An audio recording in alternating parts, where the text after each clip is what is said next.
ಎಲ್ಲರಿಗೂ ನಮಸ್ಕಾರ. ನಾನು ಗೀತಾ ಹಿರೇಮಠ. ಮತ್ತೊಮ್ಮೆ ನಿಮ್ಗೆ ನನ್ನ ಈ ವಿಡಿಯೋ ಸೆಷನ್ಗೆ ವೆಲ್ಕಮ್ ಮಾಡ್ಕೋತೀನಿ. ಫಸ್ಟ್ ಹಿಂದಿನ ಸೆಷನ್ ಒಳಗೆ ಏನು ನೋಡೇವೆ ಅಂಥೇಳಿ ಬ್ರೀಫಾಗಿ ಡಿಸ್ಕಷನ್ ಮಾಡೋಣ. ಅದರ ನಂತರ ಇವತ್ತಿನ ಸೆಷನ್ಗೆ ಹೋಗೋಣ. So previously we have seen external sources of recruitment like advertisements, employment exchange, factory gate, competition, trade unions etcetera. ನಾವು ಯಾವಾಗ ಎಕ್ಸ್ಟರ್ನಲ್ ಸೋರ್ಸಸ್ಗೆ ಹೋಗಬೇಕು, when to go for external sources or when to go for internal sources. So case studies ಬೀಳ್ಬೋದು. So external ಸೋರ್ಸಸ್ಸಿಗೆ ಹೋಗಬೇಕು, ಒಂದು situation ಕೊಟ್ಟು ಕಂಪ್ನಿಯವ್ರು ಅಪಾಯಿಂಟ್ಮೆಂಟ್ ಮಾಡ್ಕೋಬೇಕಂತ ಹೇಳ್ತಾರೆ. Whether this company has to go for external sources or internal sources ಅಂತಲೂ question ಬರಬಹುದು.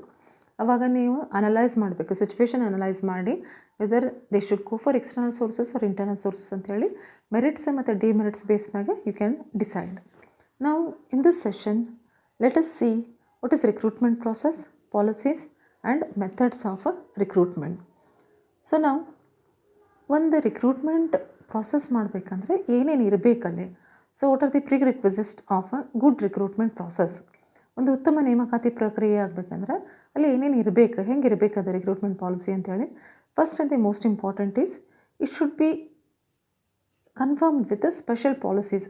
Whenever company has any special policies like appointment of technical experts, then the recruitment should be based on technical expert point of view only.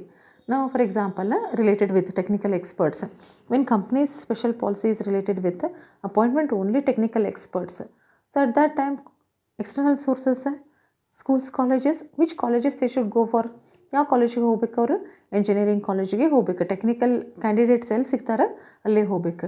ಅಂದರೆ it should B related with special policies of the company. And secondly it should B flexible enough, should not be rigid. ಒಂದ್ಸಲ recruitment policy ಮಾಡಿದರೆ changes ಮಾಡೋಂಗಿಲ್ಲ ಅಂತ ಇಲ್ಲ. It should B flexible. ಒಂದ್ಸಲ ಅವರು external sources ಅಂತ ಹೇಳಿದ್ರೆ ಅಂದರೆ ಅದನ್ನು ಯಾವಾಗಲೂ ಎಕ್ಸ್ಟರ್ನಲ್ ಸೋರ್ಸಸ್ ಅಲ್ಲ. Sometimes it is possible that internally they get the candidates. In such cases, it should be flexible. Adjustment possibility ಇರಬೇಕು. Then it should be designed in such a way that it should ensure employment opportunities to the employees on the long run basis.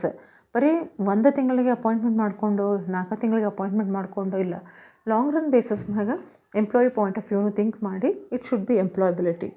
Next, the qualities of employees should meet the requirement of the work. It should see that whatever qualities that employee, that candidate has, it should be according to the qualities required for the job. Then job analysis ನಾಗ ಏನು ಹೇಳ್ಯಾರ ಅದನ್ನು highlight ಮಾಡಬೇಕು. So it should highlight the requirements of the job analysis. Then what are the methods of recruitment. So sources ನೋಡಿದ್ವಿ, internal ಮತ್ತು external. Then through which method these sources can be used.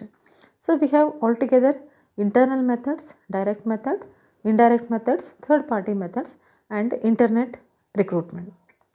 So ಇಲ್ಲಿ ಆಂತರಿಕ ವಿಧಾನ, ನೇರ ವಿಧಾನ, ಪರೋಕ್ಷ ವಿಧಾನ, ಮೂರನೇ ಪಕ್ಷದ ವಿಧಾನ. Next internet recruitment. ನಾವು internal methods let us see. ಆಂತರಿಕ ವಿಧಾನಗಳು those includes, that means the method which is suitable how internally they are going to appoint. ಈಗ ಇಂಟರ್ನಲಿ ಅಪಾಯಿಂಟ್ ಮಾಡಬೇಕಂದ್ರೆ ಕ್ಯಾಂಡಿಡೇಟ್ಸನ್ನು ಹೆಂಗೆ ಅಪಾಯಿಂಟ್ ಮಾಡ್ಕೋತಾರೆ, ಅದು ಪ್ರಮೋಷನ್ ಆಗಿರ್ಬೋದು ಅಥವಾ ಟ್ರಾನ್ಸ್ಫರ್ ಆಗಿರ್ಬೋದು. ಈಗ ಹುಬ್ಳಿಯೊಳಗೆ ವೇಕೆನ್ಸಿ ಐತಿ, ಬೆಂಗಳೂರಿಂದ ಹುಬ್ಳಿಗೆ transfer, this is also internal sources. Promotion, manager post vacant ಐತಿ, ಕ್ಲರ್ಕನ್ನು ಮ್ಯಾನೇಜರಾಗಿ ಪ್ರಮೋಟ್ ಮಾಡೋದು, ಈ ಟೈಪ್ ಆಗಿರ್ಬೋದು. ಜಾಬ್ ಪೋಸ್ಟಿಂಗ್, ಅವ್ರನ್ನ ಪೋಸ್ಟಿಂಗ್ ಮಾಡ್ಬೋದು, ಒಂದು ಪ್ಲೇಸಿಂದ ಮತ್ತೊಂದಕ್ಕೆ ಜಾಬ್ ಪೋಸ್ಟಿಂಗ್ ಮಾಡ್ಬೋದು. ಅಥವಾ ಆಲ್ರೆಡಿ ಇದ್ದಿದ್ದ ವರ್ಕರ್ಸ್, ಎಂಪ್ಲಾಯೀಸ್ದ ರೆಫರೆನ್ಸ್ ತೊಗೋಬೋದು. ಅವ್ರು ಯಾರ್ದು ಹೇಳಿದ ಹೆಸರು ಅವ್ರನ್ನ ನಾವು ಕ್ಯಾಂಡಿಡೇಟ್ಸ್ ಅಂತ ತೊಗೋಬಹುದು. This is internal method. Next ನೇರ ವಿಧಾನ, ಡೈರೆಕ್ಟ್ ಮೆಥಡ್. ಸೊ ಡೈರೆಕ್ಟ್ಲಿ ಕ್ಯಾಂಡಿಡೇಟ್ಸನ್ನು ಅಪ್ರೋಚ್ ಮಾಡೋದು, that is campus interview, asking employees for vacancies. Next sometimes directly get the information from concerned promoters, like ask to the college about the students, outstanding students. Campus ಇಂಟರ್ವ್ಯೂನೊಳಗೆ ಯಾವಾಗಲೂ first companies ಬಂದು outstanding students ಬಗ್ಗೆ information ತೊಗೋತಾರೆ, ಅವ್ರನ್ನ interview ಮಾಡ್ತಾರೆ. ಅಂದ್ರೆ ಅವ್ರ ಬಗ್ಗೆನೂ ಕೇಳ್ಕೊತಾರೆ. ಸೊ ಬರೀ ಇಂಟರ್ವ್ಯೂನೊಳಗೆ ಒಂದು ಪರ್ಸನ್ ಏನಂತ ನಾವು ಅಸೆಸ್ ಮಾಡೋಕ್ಕೆ ಸಾಧ್ಯತೆ ಆಗಲಿಕ್ಕಿಲ್ಲ. ಸೊ ಅಂಥ ಟೈಮ್ನಾಗ even based on the direct approach from the promoters, concern persons, they can get the information about suitability of the candidates. Then sending recruiters to the seminar, ಡೈರೆಕ್ಟಾಗಿ seminar ಹೋಗೋದು, ಅಲ್ಲಿ ಹೋಗಿ ಒಂದು ಸೆಂಟರ್ ಅಂತ ಓಪನ್ ಮಾಡೋದು, recruitment centre ಅಂತೇಳಿ ಡೈರೆಕ್ಟಾಗಿ ಕ್ಯಾಂಡಿಡೇಟ್ಸ್ಗೆ ಅಪ್ಲಿಕೇಶನ್ಸನ್ನು ಕಲೆಕ್ಟ್ ಮಾಡ್ಕೊಳೋದು. And such possibilities are there in case of direct recruitment. Next is indirect recruitment. Usually indirect method includes advertisement. Advertisement may be in the newspaper or professional journals, radios, TVs. These are the most common methods in case of indirect methods. So next, even notice board, pamphlets, all those comes in advertisement only. ಜಾಹೀರಾತು ಆಗಿರ್ತಾರೆ, notice board ಹಾಕಿರ್ತಾರೆ, pamphlets ಹಾಕಿರ್ತಾರೆ, ಬೇಕಾಗಿದ್ದಾರೆ, ಅದು ನಿಮ್ಮ colleges ಹತ್ರ ನೋಡಿರ್ತೀರಿ ನೀವು, ಅಲ್ಲಿ ಒಂದು ಪ್ಯಾಂಪ್ಲೆಟ್ ಹಾಕಿರ್ತಾರೆ, ಬೇಕಾಗಿದ್ದಾರೆ ಅಂಥೇಳಿ ಆ ಟೈಪ್ನು ರಿಕ್ರೂಟ್ಮೆಂಟ್ ಮಾಡ್ಕೋಬಹುದು. ಥರ್ಡ್ ಪಾರ್ಟಿ ಮೆಥಡ್ ಅಂದ್ರೆ ಡೈರೆಕ್ಟಾಗಿ ಕ್ಯಾಂಡಿಡೇಟ್ಸನ್ನು ಕಂಪ್ನೀಸ್ ಅಪ್ರೋಚ್ ಮಾಡೋಂಗಿಲ್ಲ. Through third party they are going to approach suitable candidates. And most frequently used third party, ಮೂರನೇ ಪಕ್ಷದ ವಿಧಾನ ಯಾವುದಂದ್ರೆ ಮೋಸ್ಟ್ ಕಾಮನ್ ಅಂದರೆ employment exchange. Whether it is public employment exchange, government employment exchange or private.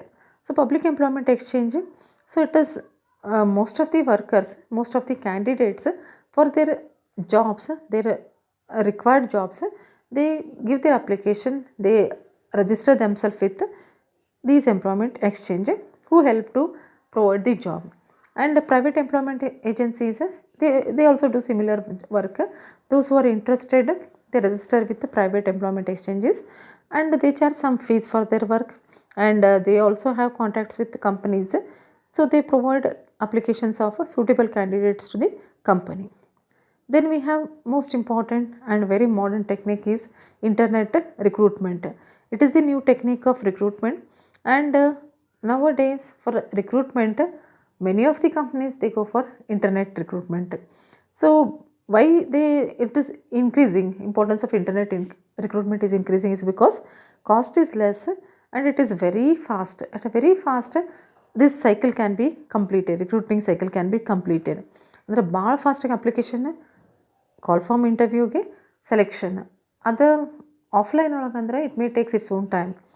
Next, it also works for HR department and workload of HR department will be reduced if it is internet recruitment method. So these are the methods of recruitment.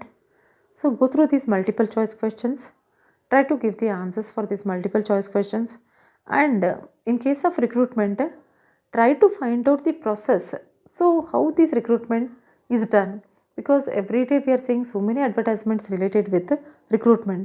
ನಾವು daily news ಪೇಪರ್ನೊಳಗೆ ಬೇಕಾಗಿದ್ದಾರೆ ಜಾಹೀರಾತು ನೋಡ್ತೀವಿ, ಅದನ್ನು ಸ್ವಲ್ಪ follow ಮಾಡಿರಿ. ಯಾವ type advertisement ಕೊಡ್ತಾರೆ, nature advertisement ಕೊಡೋ ಮುಂದೆ ಏನೇನು ಮೆನ್ಷನ್ ಮಾಡ್ತಾರಲ್ಲಿ ಅಲ್ಲಿ ಪ್ರತಿಯೊಂದು ಸಂಬಂಧಪಡೋದು ನಿಮ್ಗೆ ಈ ಲೆಸನ್ ಮ್ಯಾಗ ಸಂಬಂಧಪಡ್ತೈತಿ. ರಿಕ್ರೂಟ್ಮೆಂಟ್, ಸೆಲೆಕ್ಷನ್, ಪ್ಲ್ಯಾನಿಂಗ್ ಮ್ಯಾಗ, ಜಾಬ್ ಸ್ಪೆಸಿಫಿಕೇಷನ್ ಎಲ್ಲ ಸಂಬಂಧಪಟ್ಟದ್ದು ಅಡ್ವರ್ಟೈಸ್ಮೆಂಟ್ಸ್ ಇರ್ತಾವೆ.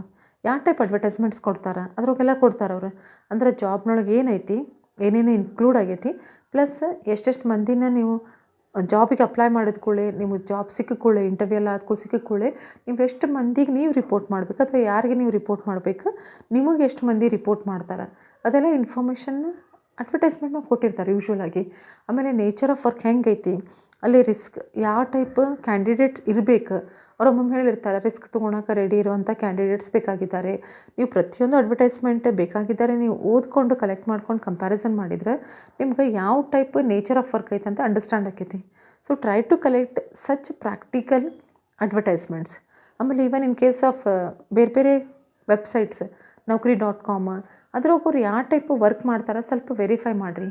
ಅವ್ರು ಹೆಂಗೆ ನಿಮಗೆ ಮೇಲ್ ಮಾಡ್ತಾರೆ, ಯಾವಾಗ ವೇಕೆನ್ಸೀಸ್, ನಿಮ್ಗೆ ಅಲ್ಲಿ ಹೆಂಗೆ ಅಪ್ಲಿಕೇಶನ್ ಫಿಲ್ಲಪ್ ಮಾಡ್ತೀರಿ. ಈಗ ನಾವು ಎಂಪ್ಲಾಯ್ಮೆಂಟ್ ಎಕ್ಸ್ಚೇಂಜ್ ಆಗಿರ್ಬೋದು ಅಥವಾ ಈಗ ಓರಲ್ ವೆಬ್ಸೈಟ್ಸ್ ಇರ್ತಾವೆ, ವರ್ಚುವಲ್ ವೆಬ್ಸೈಟ್ಸ್, ಅಲ್ಲಿ ನಾವೇನು ಮಾಡ್ತಾರೆ ಅಂದರೆ ಫಸ್ಟಿಗೆ ಅವ್ರು ಕೇಳ್ಕೊತಾರೆ ಅಪ್ಲಿಕೇಶನ್ ಫಿಲಪ್ ಮಾಡ್ಕೊಂಡು ಮುಂದೆ ನಿಮ್ಗೆ ಯಾವ ಏರಿಯಾದವು ಜಾಬ್ ಬೇಕು, ಎಂಥ ಜಾಬ್ ಬೇಕು, ಎಷ್ಟು ಸ್ಯಾಲ್ರಿ ಎಕ್ಸ್ಪೆಕ್ಟ್ ಮಾಡ್ತೀರಿ, ಪ್ರತಿಯೊಂದು ಡೀಟೇಲ್ಸ್ ಕ್ಯಾಂಡಿಡೇಟ್ಸ್ ಹತ್ರ ಫಸ್ಟ್ ಸೆಲೆಕ್ಟ್ ಮಾಡ್ಕೊಂಡು ಇಟ್ಕೋತಾರೆ.